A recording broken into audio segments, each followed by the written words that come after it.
পৃথিবীতে সব থেকে আপন এবং কাছের মানুষ হচ্ছেন মা।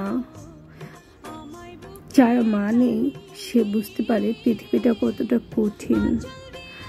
মাকে ছাড়া একটা দিন মনে হয় 1000 বছরের সমান। আজকে আমার মা আমার ঘরটাকে শূন্য করে দিয়ে চলে যাচ্ছে। শুধু ঘরটা না, আমার বুকটাও শূন্য হয়ে যাচ্ছে।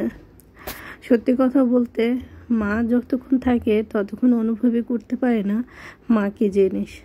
মা যখন চলে যায় তখন বুঝতে পারি যেন পুরো বাসাটাই ফাঁকা হয়ে যায়নি, আমার কলিজাটাই ফাঁকা হয়ে গিয়েছে, এরকম একটা। মায়ের কাছে সন্তান সব সময় ছোট থাকে, কখনোই বড় হয় না। মাকে ছেড়ে থাকাটা অনেক কঠিন।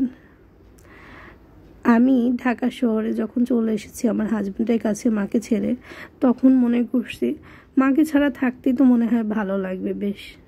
তবে আসার পরে বুঝতে পেরেছি মাকে ছাড়া থাকতে একটুও ভালো লাগে না, খুব কষ্ট হয়েছে। তখন আমার মা চাইলেও আমার বাসায় বেড়াতে আসতে পারেনি, কারণ আমার ছোটো বোন পড়াশোনা করতো দেশে, ওর পড়াশোনার অনেক চাপ ছিল। আম্মু চাইলেও ঢাকাতে বাবা আমার বাসায় আসতে পারতো না, অনেক দিন আসতো পরে। এখন আম্মু চাইলে চলে আসতে পারে, আলহামদুলিল্লাহ এখন আর কোনো বাধা নেই। যখন খুশি আমার মা চলে আসে। এখন বেশিরভাগ সময় আমার মা আমার কাছে থাকে।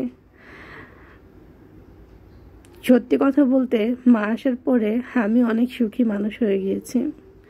রান্নাঘরে ঢুকতে হয় না, কোনো কাজ করতে হয় না, সব কাজ মা করে রাখে। এটা দেখে আমার কাছে যেমন ভালো লাগে, অনেকে আপনাকে হিংসাও করবে। মা সব করে দেয়, নিজের তো কিছু করতেই হয় না। এটা পছন্দ করবে আপনার মা এবং আপনার বাবা।